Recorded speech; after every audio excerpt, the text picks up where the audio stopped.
ഒരുപാട് ആളുകളിൽ ബുദ്ധിമുട്ടുണ്ടാക്കുന്ന ഒരു അസുഖമാണ് IBS. ആ ഒരു വേർഡ് തന്നെ പറയുന്നുണ്ട്, ഇറിറ്റബിൾ ബവൽ സിൻഡ്രോം ആണിത്. അഡ്രിനാലിൻ കോർട്ടിസോൾ എന്ന് പറഞ്ഞ ഹോർമോൺസ് കൂടുതലായിട്ട് പ്രൊഡ്യൂസ് ചെയ്യും. ഇത് കൂടുതലായിട്ട് പ്രൊഡ്യൂസ് ചെയ്യുന്ന സമയത്ത് നമ്മുടെ ശരീരത്തിലൊക്കെ ഓരോരോ ഇൻഫ്ലമേഷൻ പോലെയൊക്കെ വരും. ഇപ്പോൾ ടെൻഷൻ ചില ആളുകൾക്ക് എത്ര തെറാപ്പി കൊടുത്താലും ഒന്നും ചിലപ്പം കുറയണമെന്നില്ല. അപ്പം അങ്ങനെയുള്ള സമയത്ത് നമ്മുടെ മൈൻഡൊക്കെ ഒന്ന് കൂളാക്കുന്ന, ബോഡിയൊക്കെ കുറച്ചും കൂടി ബോഡി ഒന്ന് വൈറ്റലൈസ് ഒക്കെ ചെയ്യുന്ന മെഡിക്കേഷൻസും കാര്യങ്ങളൊക്കെ നമ്മൾ ചിലപ്പോൾ കഴിക്കേണ്ടിയൊക്കെ വരും. ചില ഫൈബർ റിച്ച് ആയിട്ടുള്ള ഭക്ഷണങ്ങൾ കഴിക്കുന്ന സമയത്തും ഈ IBS പോലുള്ള പ്രശ്നങ്ങൾ ആളുകൾക്ക് ഉണ്ടാവാറുണ്ട്.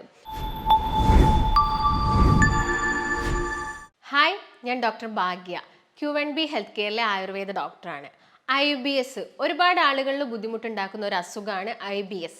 ആ ഒരു വേർഡ് തന്നെ പറയുന്നുണ്ട്, ഇറിറ്റബിൾ ബവൽ സിൻഡ്രോം ആണിത്.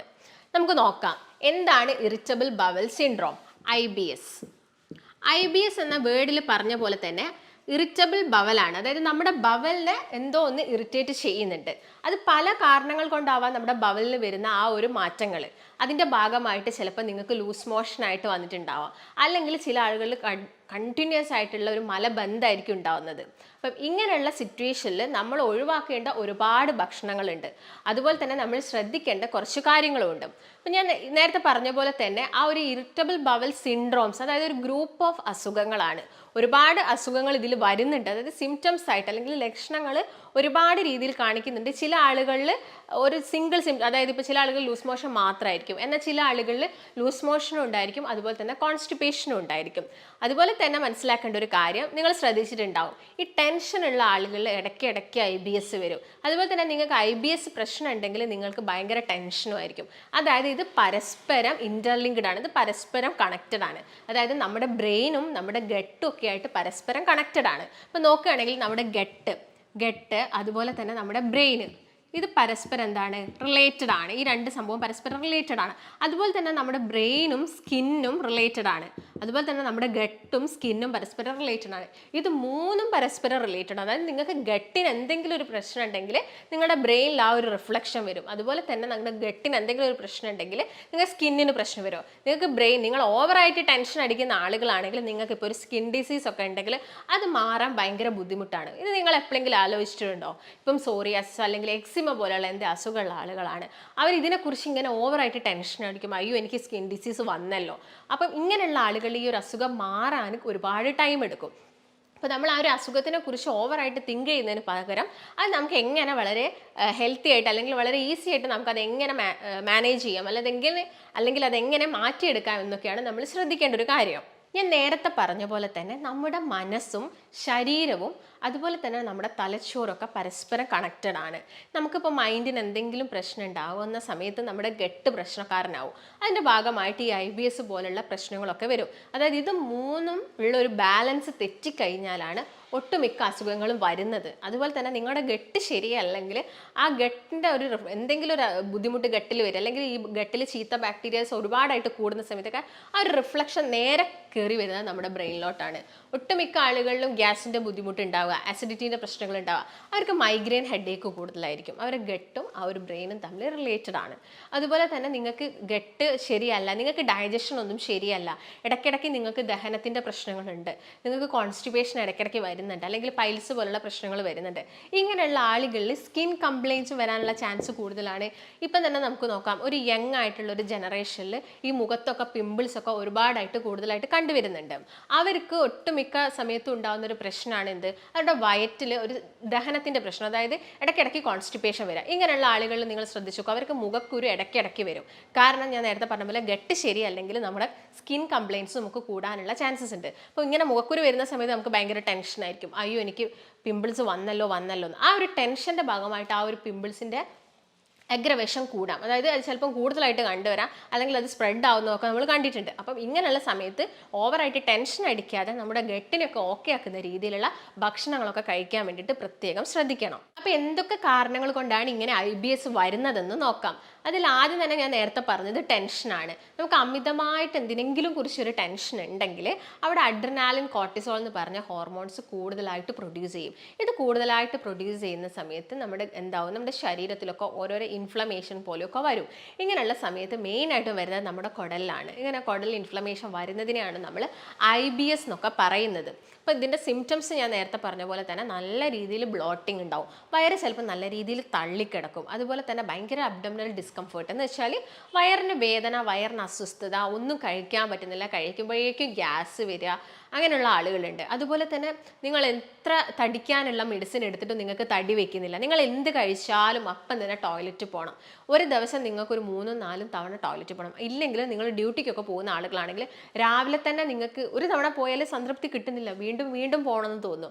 ഇതൊക്കെ IBSൻ്റെ ലക്ഷണങ്ങളാണ്. അതുപോലെ തന്നെ ഞാൻ നേരത്തെ പറഞ്ഞപ്പോൾ തന്നെ ചില ആളുകൾക്ക് ലൂസ് മോഷൻ ആയിട്ടാണ് പോകുന്നുണ്ടാകുക, ചില ആളുകൾക്ക് ഭയങ്കര ടൈറ്റായിട്ട് പോകുന്ന ആളുകളുണ്ട്. അപ്പോൾ ഇതിൻ്റെ ഭാഗമായിട്ടൊക്കെ വരുന്നത് നമ്മുടെ ദഹനത്തിൻ്റെ പ്രശ്നങ്ങൾ തന്നെയാണ്. ഈ സിംറ്റംസ് ഒക്കെയാണ് IBS പേഷ്യൻസിൽ കൂടുതലായിട്ടും കണ്ടുവരുന്നത്. ഇങ്ങനെ നിങ്ങൾ IBS പ്രോപ്പറായിട്ട് ട്രീറ്റ് ചെയ്യുന്നില്ലെങ്കിൽ അതിൻ്റെ ഭാഗമായിട്ട് പിന്നീട് നമുക്ക് അനീമിയ വരാം, നമുക്ക് രക്തക്കുറവുണ്ടാവാം. കണ്ടിന്യൂസ് ആയിട്ട് ഇങ്ങനെ ന്യൂട്രീഷൻസ് ഒക്കെ നഷ്ടപ്പെട്ടു പോകുന്ന സമയത്ത് നമുക്ക് രക്തക്കുറവ് അനുഭവപ്പെടാം. അതുപോലെ തന്നെ നല്ല രീതിയിൽ നമുക്ക് ക്ഷീണം ഉണ്ടായേക്കാം. ക്ഷീണം എന്ന് പറയുമ്പോൾ ചിലപ്പോൾ നമുക്ക് ഗ്ലൂക്കോസ് ഒക്കെ കയറ്റുന്ന സ്റ്റേജ് വരെ എത്തുന്ന ആളുകളുണ്ട്. ഇങ്ങനെ അധിക ദിവസങ്ങളിലും ഈ IBS വരുന്ന ആളുകളിൽ അമിതമായിട്ടുള്ള ക്ഷീണം നമ്മൾ കൂടുതലായിട്ട് കണ്ടുവരുന്നുണ്ട്. അതുപോലെ തന്നെ അവരുടെ മലത്തിൽ ബ്ലഡ് മിക്സ് ആയിട്ട് കണ്ടുവരുന്നുണ്ട്. മലത്തിൽ ബ്ലഡ് പല കണ്ടീഷനിലും കാണാം, പൈൽസിൽ കാണാം, അല്ലെങ്കിൽ കുടലിൽ വരുന്ന മറ്റെന്തെങ്കിലും അസുഖത്തിൻ്റെ ഭാഗമായിട്ട് ഒക്കെ രക്തം കണ്ടുവരാറുണ്ട്. അപ്പോൾ ഇതിന് ആദ്യം തന്നെ നമ്മൾ പ്രോപ്പറായിട്ടുള്ള ഒരു ഡയഗ്നോസിസ് എടുത്തിട്ട് ഇതിന് മെഡിക്കേഷൻസ് എടുക്കുക എന്നുള്ളതാണ് ഒരു പ്രധാന ഇതിൻ്റെ മുന്നിൽ നമ്മൾ ചെയ്യേണ്ട ഒരു കാര്യം. പിന്നെ IBSനൊക്കെ പ്രത്യേകമായിട്ട് ശ്രദ്ധിക്കേണ്ടത് ഡയറ്റ് നല്ല രീതിയിൽ കോൺസെൻട്രേറ്റ് ചെയ്യണം. പിന്നെ രണ്ടാമത്തെ റീസൺ എന്ന് പറയുന്നത് ഗട്ട് ഇറിറ്റൻസ് ആയിട്ടുള്ള ഒരു ഭക്ഷണങ്ങൾ കഴിക്കുമ്പോഴാണ്. ഗട്ട് ഇറിറ്റൻസ് എന്ന് പറയുമ്പോൾ നമുക്കറിയാം നമ്മുടെ വയറ്റിന് കുടലിലൊന്നും പറ്റാത്ത രീതിയിലുള്ള ഭക്ഷണങ്ങൾ. അതെന്ന് പറയുമ്പോൾ ഇപ്പോൾ ഒക്കേഷണലി നമ്മളൊരു പിസ്സ കഴിക്കുക, ഒക്കേഷണലി ഒരു ബർഗർ കഴിക്കുക, അല്ലെങ്കിൽ ഒരു അൽഫാം കഴിക്കാം, അതൊന്നും നമ്മുടെ ഗട്ടിന് വലിയൊരു ഇറിറ്റേഷൻസ് ഉണ്ടാക്കില്ല. പക്ഷെ നിങ്ങൾ ദിവസവും കഴിക്കുകയാണ്, നിങ്ങൾ ദിവസവും ഈ ഭക്ഷണം കഴിക്കുന്ന സമയത്ത് നമ്മുടെ ഗട്ടിന് ചെറിയ ചെറിയ ഗട്ടിൻ്റെ മ്യൂക്കോസ് മെംബ്രെയിൻ ഒക്കെ ആണെങ്കിലും ചെറിയ ചെറിയ പ്രശ്നങ്ങൾ ഉണ്ടാവാം, അവിടെ ഇൻഫ്ലമേഷൻസും കാര്യങ്ങളും ഉണ്ടാവാം. ഇത് IBS പോലെയുള്ള പ്രശ്നങ്ങളോട്ട് നീട്ടാം. അതുപോലെ തന്നെ നിങ്ങൾ എന്നും ഈ കാർബണേറ്റഡ് ഡ്രിങ്ക്സ് കുടിക്കുക, എന്നും ഈ ഷുഗറുള്ള ഭക്ഷണങ്ങൾ നന്നായിട്ട് കഴിക്കുക. നമ്മൾ ഒരുപാട് മധുരം കഴിച്ചു കഴിഞ്ഞാൽ നമ്മുടെ നാവിലൊക്കെ ചെറിയ ചെറിയൊരു വൈറ്റ് കാണാം. അതേ ഒരു ബുദ്ധിമുട്ട് നിങ്ങളുടെ വയറ്റിനുള്ളിലും ഉണ്ടാവാനുള്ള ചാൻസസ് ഉണ്ട്. അതുകൊണ്ടാണ് ഇതിൻ്റെയൊക്കെ അമിതമായിട്ടുള്ള ഉപയോഗം മാക്സിമം കുറച്ചെടുക്കണം എന്ന് വേണ്ടിയിട്ട് പറയുന്നത്. പിന്നുള്ളൊരു റീസൺ എന്ന് പറയുന്നത് നമ്മൾ കണ്ടിന്യൂസ് ആയിട്ട് എടുത്ത ഏതെങ്കിലും മരുന്നിൻ്റെ ഡ്രഗ്സിൻ്റെ ഭാഗമായിട്ട് നമുക്ക് ഇങ്ങനെയുള്ള IBS പോലുള്ള പ്രശ്നങ്ങൾ വരാനുള്ള ചാൻസസ് കൂടുതലാണ്. അതുപോലെ തന്നെ വരുന്നത് എന്തെങ്കിലും ഒരു മിനറലിൻ്റെ ഡെഫിഷ്യൻസി, അല്ലെങ്കിൽ വൈറ്റമിൻ ഡിയുടെ ഡെഫിഷ്യൻസി, വൈറ്റമിൻ എയുടെ ഡെഫിഷ്യൻസി, B12 ഡെഫിഷ്യൻസി, ഇങ്ങനെയുള്ള ഡെഫിഷ്യൻസിയും IBSന് കാരണമാവാറുണ്ട്. അതുപോലെ നിങ്ങൾക്ക് എന്തെങ്കിലും ഹാബിറ്റ്സ് ഉണ്ടെങ്കിലും, മദ്യപാനം ഉണ്ടെങ്കിൽ, പുകവലി ഉണ്ടെങ്കിൽ, ഇങ്ങനെയുള്ള ദുശീലങ്ങളൊക്കെ കൂടുതലായിട്ട് ചെയ്യുന്ന ആളുകളിൽ IBS പ്രശ്നങ്ങൾ വരാം. പിന്നെ ഈ ക്യാബേജ് ഫാമിലിയിൽപ്പെട്ട ക്യാബേജ്, കോളിഫ്ലവർ ഒക്കെ കഴിക്കുന്ന ആളുകളുണ്ട്. ഇത് അയഡിൻ വല്ലാതെ അബ്സോർബ് ചെയ്യും. അപ്പം ഇത് കണ്ടിന്യൂസ് ആയിട്ട് എടുക്കുന്ന ആളുകളിൽ ഇങ്ങനെയുള്ള പ്രശ്നങ്ങളൊക്കെ കണ്ടുവരാറുണ്ട്. ഈ IBSൻ്റെ ചെറിയ ഇറിറ്റേഷൻസും കാര്യങ്ങളൊക്കെ കണ്ടുവരാറുണ്ട്. അപ്പം ആദ്യം തന്നെ IBSന് നിങ്ങൾ ട്രീറ്റ്മെൻറ്റ് എടുക്കുന്ന സമയത്ത് നിങ്ങൾക്കുണ്ടാകുന്ന ടെൻഷൻസ് കംപ്ലീറ്റ് ആയിട്ട് കുറയ്ക്കാൻ വേണ്ടിയിട്ട് ശ്രദ്ധിക്കുക. അതായത് ടെൻഷൻ അടിച്ച് ചിലപ്പോൾ വർക്ക് പ്ലേസിലായിരിക്കാം ടെൻഷൻ ഉണ്ടാവുന്നത്, അല്ലെങ്കിൽ നിങ്ങളുടെ ഫാമിലി ലൈഫിലൊക്കെയാണ് ടെൻഷൻ ഉണ്ടാവുന്നതെങ്കിൽ നിങ്ങൾക്ക് എല്ലാ ദിവസവും ഈ ഒരു ബുദ്ധിമുട്ട് ഉണ്ടാവാം. ഈ ഞാൻ നേരത്തെ പറഞ്ഞ പോലെ തന്നെ ഇങ്ങനെയുള്ള IBS വന്നിട്ട് പിന്നെ അതിൻ്റെ കോംപ്ലിക്കേഷനായിട്ട് ഓരോരോ പ്രശ്നങ്ങൾ ആളുകളിൽ കണ്ടുവരാറുണ്ട്. അപ്പം അങ്ങനെയുള്ള കാര്യങ്ങളൊക്കെ ഒഴിവാക്കണമെങ്കിൽ ആദ്യം നമ്മൾ ടെൻഷൻ എന്ത് ചെയ്യണം, കുറച്ചെടുക്കുക തന്നെ വേണം. അപ്പോൾ ടെൻഷൻ ചില ആളുകൾക്ക് എത്ര തെറാപ്പി കൊടുത്താലും ഒന്നും ചിലപ്പം കുറയണമെന്നില്ല. അപ്പം അങ്ങനെയുള്ള സമയത്ത് നമ്മുടെ മൈൻഡൊക്കെ ഒന്ന് കൂളാക്കുന്ന, ബോഡിയൊക്കെ കുറച്ചും കൂടി ബോഡി ഒന്ന് വൈറ്റലൈസ് ഒക്കെ ചെയ്യുന്ന മെഡിക്കേഷൻസും കാര്യങ്ങളൊക്കെ നമ്മൾ ചിലപ്പോൾ എന്ത് കഴിക്കേണ്ടിയൊക്കെ വരും. അതിൽ നമുക്ക് സൈഡ് എഫക്ട്സ് ഒന്നും ഇല്ലാത്ത രീതിയിലുള്ള മരുന്നൊക്കെ കഴിക്കുന്നത് കൊണ്ട് വലിയ പ്രശ്നങ്ങളൊന്നുമില്ല. ഇപ്പോൾ ആയുർവേദത്തിലൊക്കെ ആണെങ്കിൽ ഒരുപാട് നമ്മൾ അശ്വഗന്ധ ടാബ്ലറ്റ്സും ലേഹ്യവും അങ്ങനെ ഒരുപാട് ടാബ്ലറ്റ്സും അതുപോലെ തന്നെ നമ്മുടെ മൈൻഡൊക്കെ കൂളാക്കുന്ന ഒരുപാട് മെഡിസിൻസ് ഒക്കെ ഉണ്ട്. ഇപ്പോൾ IBS ഉള്ള ആളുകൾക്ക് ഉറക്കക്കുറവ് വരെ ഉണ്ടാവാറുണ്ട്. കാരണം ചിലപ്പോൾ രാത്രി ഉറക്കത്തിൽ വരെ അവർക്ക് ഇടയ്ക്കിടയ്ക്ക് ടോയ്ലറ്റ് പോകുന്നൊരു ടെൻഡൻസി ഉള്ള ആളുകളുണ്ട്. ഇതൊക്കെ ശരിക്കും ഒരു അലാമിങ് സൈൻ ആണെന്ന് വെച്ചാൽ നമ്മളത് കുറച്ചും കൂടി സീരിയസ് ആയിട്ട് കാണേണ്ട ഒരു കണ്ടീഷനാണ്. ഇപ്പം ഞാൻ നേരത്തെ പറഞ്ഞ പോലെ ടെൻഷനൊക്കെ മാക്സിമം കുറയ്ക്കുക. അതുപോലെ തന്നെ ഈ വയറിന് വേണ്ടാത്ത ഭക്ഷണങ്ങളുടെ അമിതമായിട്ടുള്ള ഉപയോഗം, മസാല പോലുള്ള മസാല ഐറ്റംസ് എന്ന് പറയുന്ന സമയത്ത് ഇപ്പം ഷവായി ഒക്കെ നോക്കുകയാണെങ്കിൽ കൂടുതൽ അതിൽ മസാല തന്നെയാണ്. ആ ഒരു ചിക്കൻ്റെ ഗുണം നമുക്കറിയാം. വൈറ്റ് മീറ്റ് ചിക്കൻ കഴിക്കുന്നത് കൊണ്ട് വലിയ പ്രശ്നമില്ല, പക്ഷെ അതിൽ കൂടുതലായിട്ട് മസാല ആഡ് ചെയ്യുന്ന കഴിയുമ്പോൾ ആ ചിക്കൻ്റെ ഗുണം തന്നെ നമ്മൾ നഷ്ടപ്പെടുത്തുകയാണ് ചെയ്യുന്നത്. അപ്പം അങ്ങനെയുള്ള കാര്യങ്ങളൊക്കെ നിങ്ങൾ പ്രത്യേകം ശ്രദ്ധിക്കുക. ഈ കൊക്കക്കോള ജ്യൂസ് പോലുള്ള കാര്യങ്ങളൊക്കെ ഒഴിവാക്കുക. നന്നായിട്ട് നമ്മുടെ ശരീരത്തിലോട്ട് വൈറ്റമിൻസും അതുപോലെ തന്നെ പ്രോട്ടീൻസും ഒക്കെ എത്തുക. അതുപോലെ തന്നെ കാർബോഹൈഡ്രേറ്റ് ആണെങ്കിലും മിതമായ അളവിൽ നമ്മുടെ ബോഡിയിലേക്ക് എത്തുന്ന രീതിയിൽ ഭക്ഷണങ്ങളൊക്കെ എപ്പോഴും കഴിക്കാൻ വേണ്ടിയിട്ട് ശ്രദ്ധിക്കാം. അതുപോലെ തന്നെ ഞാൻ നേരത്തെ പറഞ്ഞത് പ്രോപ്പറായിട്ടുള്ള ഒരു എക്സസൈസും കാര്യങ്ങളൊക്കെ നിങ്ങൾ ചെയ്യണം. എക്സസൈസ് എന്നൊക്കെ പറയുന്ന സമയത്ത് എല്ലാ ദിവസവും ഒരു അരമണിക്കൂറൊക്കെ എക്സസൈസ് ചെയ്യുമ്പോൾ നമ്മുടെ മൈൻഡ് കുറച്ചും കൂടി ഒരു പോസിറ്റീവ് ലെവലിലോട്ട് വരികയാണ് ചെയ്യുന്നത്. അതൊക്കെ നമുക്ക് ഈ ഒരു IBS പോലുള്ള പ്രശ്നങ്ങൾ കുറയ്ക്കാൻ വേണ്ടിയിട്ട് സഹായിക്കും. നിങ്ങളൊരു 1 മന്ത് നല്ലൊരു ഡയറ്റ് എടുത്ത് നന്നായിട്ടൊന്ന് എക്സസൈസ് ചെയ്ത് നോക്കൂ. അതുപോലെ തന്നെ ചിലപ്പം ചില ആളുകൾക്ക് മെഡിക്കേഷൻസ് വേണ്ട സ്റ്റേജുകളൊക്കെ ഉണ്ടാവും.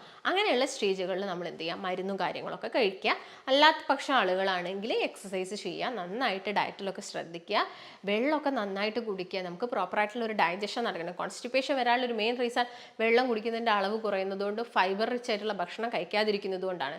എന്നാൽ ചില ഫൈബർ റിച്ച് ആയിട്ടുള്ള ഭക്ഷണങ്ങൾ കഴിക്കുന്ന സമയത്തും ഈ IBS പോലുള്ള പ്രശ്നങ്ങൾ ആളുകൾക്ക് ഉണ്ടാവാറുണ്ട്. അപ്പം അങ്ങനെയുള്ള ആളുകളൊക്കെ ആണെങ്കിൽ ഫൈബർ കുറച്ചുകൊണ്ട് വരിക, അല്ലെങ്കിൽ അത് വളരെ ചെറിയൊരു എമൗണ്ടിൽ എടുക്കുന്നതൊക്കെ ആയിരിക്കും നല്ലത്.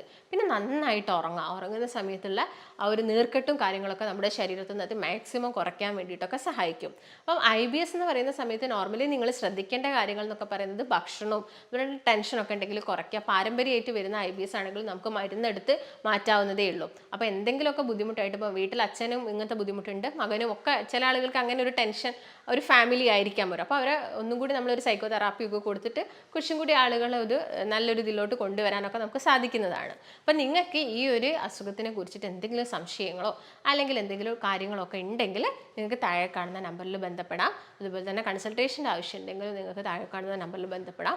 നമുക്ക് മറ്റൊരു നല്ല ഹെൽത്ത് ടോപ്പിക്കായിട്ട് വീണ്ടും കാണാം. നന്ദി. ചില ഫൈബർ റിച്ച് ആയിട്ടുള്ള ഭക്ഷണങ്ങൾ കഴിക്കുന്ന സമയത്തും ഈ IBS പോലുള്ള പ്രശ്നങ്ങൾ ആളുകൾക്ക് ഉണ്ടാവാറുണ്ട്.